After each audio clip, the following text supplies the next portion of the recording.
오늘 예배에 이르시는 하나님의 말씀 함께 보시겠습니다. 구약성경 잠언 4장 23절 말씀입니다. 구약성경 915페이지에 있습니다.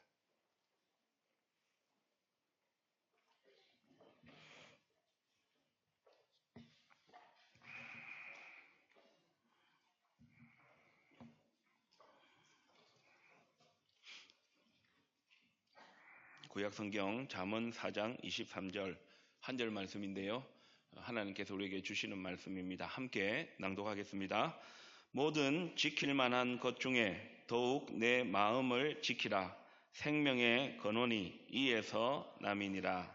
아멘. 말씀하시는 하나님, 이 시간 하나님의 사랑이 담긴 귀한 말씀을 듣겠습니다. 들을 귀를 열어주셔서 진리의 말씀을 잘 깨닫게 하옵소서. 말씀을 들을 때 잘못했습니다. 감사합니다. 말씀대로 살겠습니다. 신앙 고백하는 은혜를 한 사람 한 사람에게 내려 주시옵소서. 예수님의 이름으로 기도드립니다. 아멘. 우리 시온 찬양대는 우리 중학생, 고등학생, 대학생들도 있고요. 청소년, 우리 청년들이 함께하는 찬양대인데요. 이제 새 학교로 또 새 학년으로 또 진학하고 사회도 진출하는데 우리 시온 찬양대 우리 있는 또 청년들 우리 한번 격려로 박수로 한번 격려하겠습니다.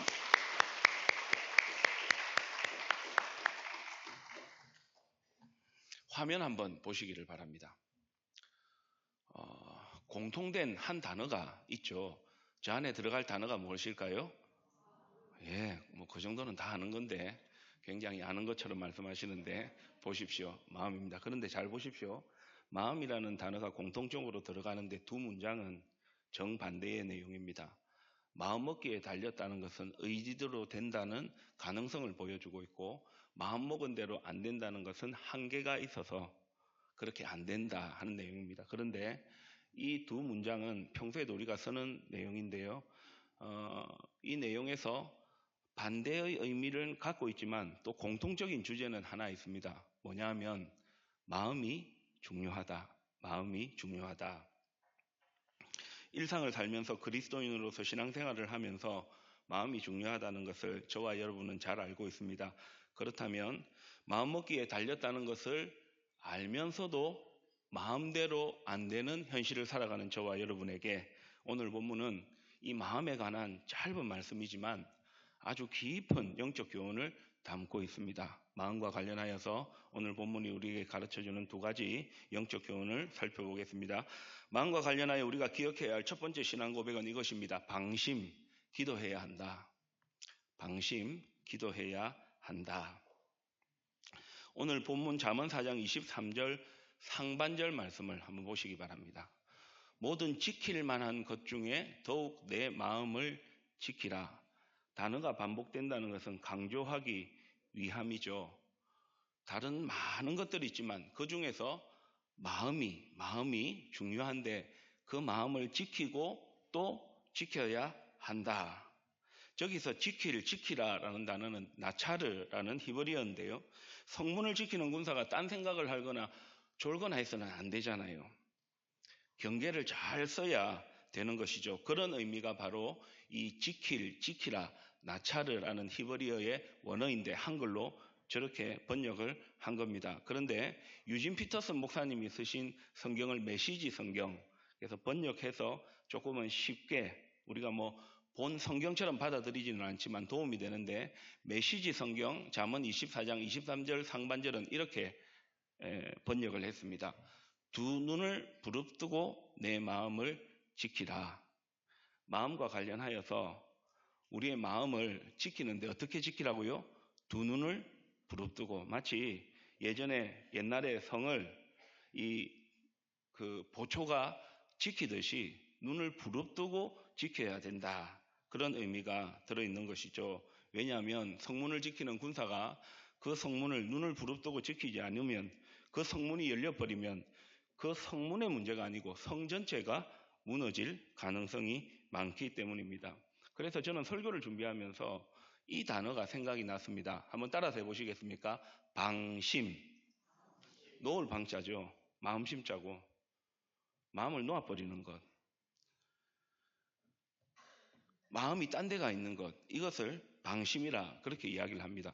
마음을 지키지 아니하면 군사가 성을 지키는데 그 성문을 지키지 않으면 적이 들어와서 그 성이 무너지는 것처럼 마음 지키지 않으면 방심, 마음을 놓아버리면 마음이 딴 데가 있으면 모든 것이 무너진다. 그런 의미에서 저는 방심이라는 단어가 생각이 났습니다. 그래서 모든 지킬 만한 것 중에 더욱 내 마음을 지키라. 방심하면 안 된다. 그런데 저와 여러분은 이 답을 알고 있습니다. 누가 방심하고 싶은 사람이 있겠습니까? 방심하면 안 되지. 방심하면 안 되지. 그런데 말로 되지 않습니다. 그런데 성경은 무릇 지킬 만한 것 중에 내 마음을 지키라. 방심하지 말라. 그러면 어떻게 방심하지 않을 수 있느냐? 하나님은 우리에게 이렇게 말씀하십니다. 바울이 빌립보 교회 성도에게 쓴 빌립보서 4장 6절 말씀 보십시오.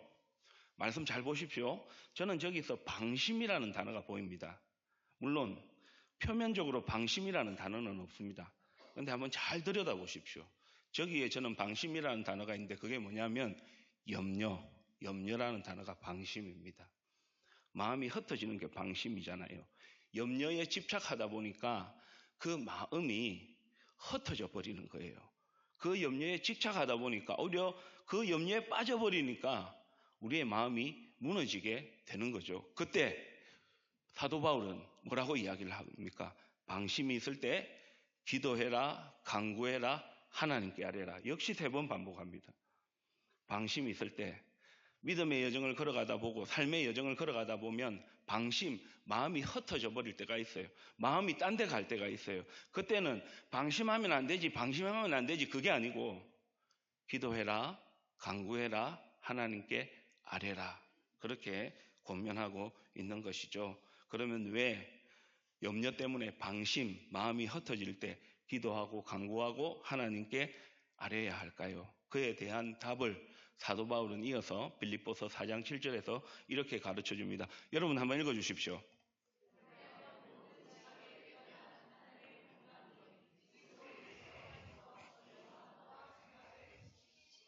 아멘이십니까? 마지막 문장을 보십시오. 너희 마음과 생각을 지키신다. 오늘 본문 잠언 4장 23절 상반절 말씀이잖아요. 무릇 지킬 만한 것보다 더욱 내 마음을 지키라. 마음과 생각을 지켜야 하는데 염려가 찾아오면 마음이 흩어지는 겁니다. 딴 데 가는 겁니다. 그 염려에 집착하다 보니까 우리의 마음이 무너지는 거죠. 그때 뭘 해야 되느냐? 기도하고 간구하고 하나님께 아뢰야 되는데 그렇게 했을 때에 하나님께서 우리에게 주시는 기도했을 때에 하나님께서 우리에게 주시는 그 은혜가 뭐냐? 하나님의 평강입니다. 하나님의 평강입니다. 그런데 제가 여기서 또 주목하는 것은 평강이라는 단어입니다. 우리는 평강이라는 단어를 생각하면 마음이 평안하다, 여유가 있다 그렇게 생각하는데 이 평강이라는 단어, 성경이 기록될 당시의 언어인 헬라어 고대 그리스어는 에이레네라는 단어인데요. 이 평강의 의미가 뭐냐면 이 조각들이 흩어져 있는 것들이 다시 이렇게 모여져서 하나가 되는 것. 그러니까 평강이 뭐냐? 마음이 막 흩어져 있어요. 마음이 딴 데가 있어요. 그런데 그때 방심이 있을 때 염려 때문에 마음이 흩어지고 이런 생각 저런 생각하고 할 때 하나님께 기도하면 간구하면 아뢰면 하나님께서 평강을 주시는데 기도에 방심한 우리가 기도할 때에 흩어졌던 그 마음을 쫙 모아가지고 하나님께 붙어있게 해준다. 여러분 믿음으로 받으시기를 축복합니다. 마음이 막 흩어져요. 이게 방심하면요. 그런데 하나님께 그때 기도하면 그 염려 때문에 방심한 우리 마음이 있을 때에 기도하면 그 하나님께서 흩어진 조각들을 딱 모아가지고 하나님께 딱 붙어있게 만드는 거. 그러니까 우리가 우리 스스로 마음을 지킬 수가 없고요. 우리가 마음을 지키려고 하면 방심할 때에 하나님께 뭐 해라? 기도해라. 기도하면 하나님께서 흩어진 우리의 마음을 방심 가운데 있는 우리의 마음을 쫙 모아가지고 하나님께 꼭 붙어있게 만들어서 평강의 은혜를 허락하신다. 여러분, 하나님께서 주시는 평강의 은혜로 사시기를 주님의 이름으로 축복합니다. 마음이 평강해야 되잖아요.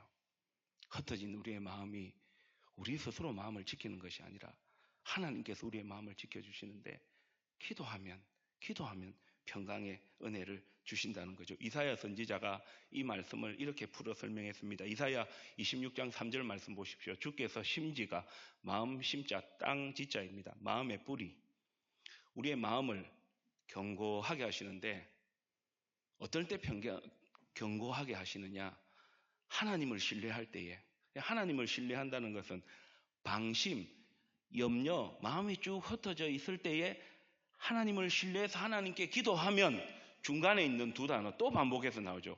평강하고 평강하도록 뭐 하신다? 지키신다.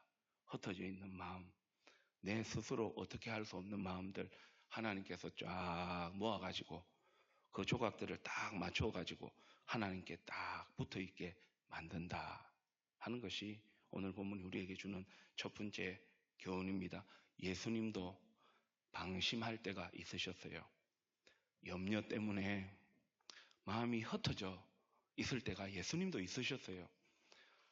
하나님이신 그분이 인간의 몸을 입고 오셨는데 그 예수님이 염려 때문에 방심, 마음이 흩어질 때 있었는데 그때 예수님께서 하신 행동이 뭔가 하는 것이 마태복음 26장 39절에 나옵니다. 이 말씀은 저와 여러분 같이 한번 읽겠습니다.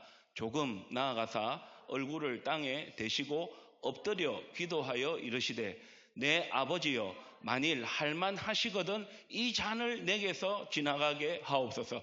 그러나 나의 원대로 마시옵고 아버지의 원대로 하옵소서 하시고, 저는 여기서 방심이라는 단어라도 보이고 염려라는 단어도 보이고 기도했다는 내용도 표면적으로 나오고 평강이라는 단어도 함께 보입니다. 예수님 방심하셨어요. 염려 때문에 마음이 흩어지셨어요.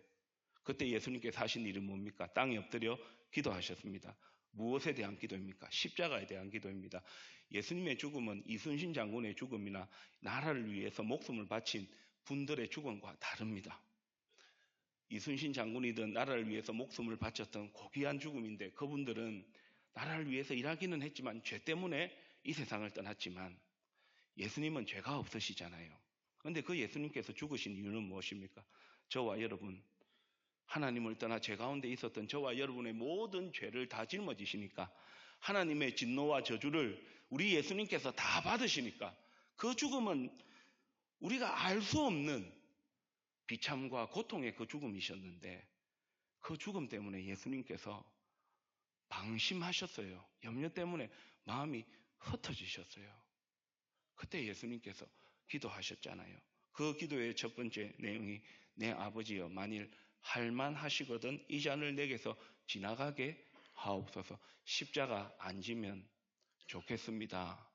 제가 십자가 지러 온 거 알지만 이 십자가가 얼마나 고통스러운 하나님의 저주와 심판을 대신 받는 것이었기 때문에 그 염려가 예수님께도 찾아왔었고 방심, 십자가 안 지면 어떻겠습니까? 이 잔을 내게서 좀 옮겨주십시오. 그럴 때 예수님께서 기도하셨잖아요. 말씀 다시 한번 보여주십시오. 그렇게 기도하는 과정 가운데서 마태복음 26장 39절에서 나의 원대로 마시옵고 아버지의 뭐대로 하옵소서. 원대로 하시옵소서. 평강을 주신 겁니다. 염려 때문에 방심 흩어졌던 마음이 예수님 밤새도록 겟세마네 동산에서 기도하시고 나니까 흩어진 마음의 조각들이 딱 모여가지고 하나님의 마음에 딱 붙어 있으니까 평강이 찾아오시니까 나의 뜻대로 마시고 아버지의 뜻대로 하옵소서. 예수님도 그렇게 염려와 방심한 가운데서 기도함으로 평강을 얻고 주신 사명을 감당하고 가신 것이죠. 강용찬 목사, 여러분 요즘 어떻습니까? 누군가의 말 한마디에 가슴이 막 뛰고 내일에 대한 염려 때문에, 건강에 대한 염려 때문에 밤잠을 설치며 시시각각 불어오는 유혹 앞에서 안 된다는 것을 알면서도, 그리스도인이 그렇게 하면 안 된다는 것을 알면서도 그 유혹 때문에 흔들리며 살아가고 있지는 않습니까? 그래서 오늘 피곤하니까 뭐 내일 하면 되지, 이 정도는 괜찮겠지, 뭐 지금까지 기도 열심히 안 해도 내가 살아가는데 큰 지장이 없었는데 이제 좀 뭐 살만한데, 안 해도 그럭저럭 기도 안 해도 사라지는데, 여러분, 방심은 조금씩 사여가면서 내 마음이 조금 염려나 하나님 없는 현실에 조각조각 나기 시작하면서 어느 한순간에 무너진다 하는 것을 저와 여러분은 잘 알고 있습니다. 그런 강용찬 목사의 연약함을 아시고 이 자리에 있는 여러분들의 연약함을 아시고 성령 하나님께서 오늘 말씀을 주시는 거죠. 사랑하는 교회 여러분, 방심, 염려, 불안, 초조, 두려움, 여러 가지 현실 때문에 마음이 흩어져서 염려 가운데, 걱정 가운데 있으십니까? 오늘 성령님께서 잠언 4장 23절 상반절 말씀을 통해서 주시는 말씀, 방심, 기도해야 한다. 그 기도하는 가운데 평강, 흩어진 마음들을 우리 하나님께서 딱 붙여가지고 하나님의 마음에 딱 붙게 만들어서 우리의 마음을 지켜주신다는 이 은혜, 믿음으로 받으시고 믿음으로 살아내시기를 축복합니다. 어떤 분은 저에게 그런 말씀하셔요. 목사님 설교하시면서 좀 뭐라 하세요? 그런 말씀하셔요. 좀 야단 좀 주세요. 그런 말씀하셔요. 어떤 분은 목사님 강단에서 너무 야단치지 마십시오. 자, 이제 제가 야단치겠습니다. 기도하셔야 되잖아요. 마음이 많이 흩어져 있잖아요. 불안하기도 하고 어떻게 살아갈까. 그런데 기도를 많이 안 하시는 것 같아요. 제가 그래도 조금 교회에 오래 있었잖아요. 제가 평가하고 판단하는 것이 아니고 목회를 하면 돌봐야 되니까 우리 전도사님들이 목사님 이런 일들이 우리 교우들 있습니다. 우리 자녀들 이런 일들이 있습니다. 여러분 감사기도 제목 써내시고 송구영신 때 기도 제목 써내시면 그걸 가만히 보고 있으면 아이고야 기도하셔야 되는데 우리 누구 분 기도하셔야 되는데 근데 잘 안 보여요. 가면 갈수록 새벽 기도의 자리, 하나님 앞에 기도하는 자리가 잘 보이지가 않아요. 제가 야단치고 있습니다, 지금. 기도하셔야 되잖아요. 그죠? 일개, 이 부족한 담임 목사도 여러분을 향한 이 마음이 드는데, 우리를 독생자 예수님을 보내기까지 사랑하신 그 하나님이 여러분의 흩어진 마음, 강용찬 목사의 흩어진 마음을 딱 보시면서 기도해라. 평강 줄게. 여러분, 다시 기도의 자리를 찾고 평강의 은혜를 누리며 사시기를 축복합니다. 하나님의 평강이 우리의 마음과 생각을 지키실 것이고 우리의 마음이 하나님께 다 붙어 있으면 갈 수 있잖아요. 오늘 본문 마음과 관련하여서 우리가 기억해야 할 두 번째 신앙 고백은 이것입니다. 중심, 말씀으로 채우다. 중심, 말씀으로 채우다. 오늘 본문 잠언 4장 23절 하반절 말씀 한번 보십시오. 마음을 지키는 게 중요하다라는 것을 깨달았죠. 그런데 왜 마음을 지키는 게 중요하냐? 방심이 있을 때 기도하고 하나님의 평강을 누려서 믿음의 여정을 걸어가야 되느냐? 왜냐하면 마음이 생명의 근원이기 때문에. 여기서 생명은 그저 호흡하면서 목숨을 유지하면서 살아가는 것이 아니고 삶을 이야기합니다. 여러분, 우리가 살면서 평소 이런 말을 쓰죠. 기분 나쁘다. 감정이 별로 안 좋다. 우리는 마음을 생각하면 항상 어떤 기분, 감정의 상태를 이야기하지만 그렇지 않습니다. 하나님의 형상을 따라 하나님께서 우리 사람을 만드실 때에 우리의 마음에 지정의, 지식, 감정, 의지를 우리에게 주셨어요. 그러니까 이 지식과 감정과 의지가 저와 여러분의 입술을 통해서, 저와 여러분의 행동을 통해서, 삶을 통해서 드러나는 것이 어디냐? 마음입니다. 그래서 마음은 생명의 근원이다. 그렇게 말씀하고 있는 것이죠. 그리고 근원이라는 단어는 출구, 통로라는 뜻도 있습니다. 그런데 예수님께서 이 말씀을 재해석해서 저와 여러분에게 이렇게 가르쳐 주셨어요. 누가복음 6장 45절 말씀 보십시오. 선한 사람은 마음에 쌓은 선에서 선을 내고 악한 자는 그 쌓은 악에서 악을 내나니 이는 마음에 가득한 것을 입으로 말함이니라. 아시잖아요. 어려운 말씀 아니잖아요. 우리의 마음에 무엇이 담겨 있느냐에 따라서 선을 낼 수도 있고 악을 낼 수도 있다. 집에 여러분 수도꼭지 있으시죠? 수도꼭지를 열면 뭐가 나올까요? 물이 나옵니다. 그런데 그 수도꼭지가 물이 나올 때에 수도에서 나옵니까? 저장된 곳에서 나옵니까? 마음이 그렇다는 거예요. 물이 저장된 곳이고 수도꼭지는 저와 여러분이 말하고 행동하는 그 역할을 한다는 거예요. 마음이 생명의 근원이라는 말씀이 바로 그 마음입니다. 그 말씀입니다. 그러니까 마음이 얼마나 중요한지 우리에게 가르쳐 주는 것이죠. 여러분, 우리는 종종 마음을 비워야 한다 이야기합니다. 맞습니다. 비워야 또 채울 수 있으니까요. 그런데 저는 오늘 설교에서 두 번째 대지 중심 말씀으로 채우다 해서 여러분의 마음이 하나님의 말씀으로 가득 채워지시기를 주님의 이름으로 축복합니다. 생명의 근원이 이 마음 안에 하나님의 말씀이 채워져 있다는 것을 이거 해라 저거 해라 이거 모르나 저거 하나 그게 아니고 하나님의 말씀은 사랑의 말씀이고 은혜의 말씀이거든요. 하나님의 말씀이 내 마음에 내 중심에 마음의 중심에 내 삶의 중심에 채워진다는 것은 하나님의 은혜가 우리 안에 있다는 것이고 그 은혜가 우리의 입술과 우리의 행동을 통하여서 드러난다 나타난다.